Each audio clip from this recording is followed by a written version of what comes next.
It was Deng Xiaoping's first American-style news conference in China. Reporters asked a variety of questions, and Cambodia came up most often. Deng condemned Vietnam for what he termed flagrant aggression against Cambodia. Though he expressed doubt Vietnam would be restrained by words, he called on the UN Security Council to intervene.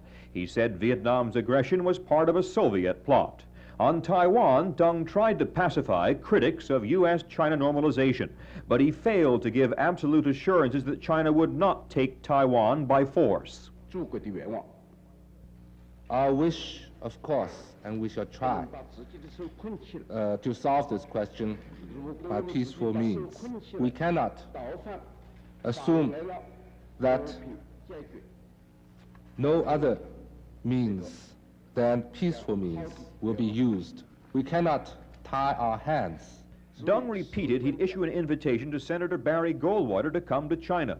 He said China would make many new conciliatory gestures to Taiwan. Though he might like reunification this year, the Chinese were very patient people.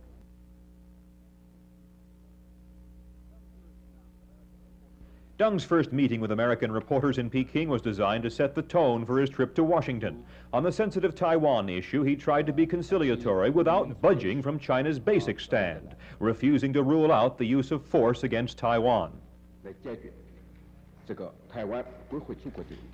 To solve this question by peaceful means. We cannot assume that no other means than peaceful means will be used. We cannot tie our hands. Deng repeated an earlier invitation to Senator Barry Goldwater to come to talk about Taiwan in China. He spoke of new conciliatory gestures. He said he'd like to see reunification come this year, but also said the Chinese are very patient people.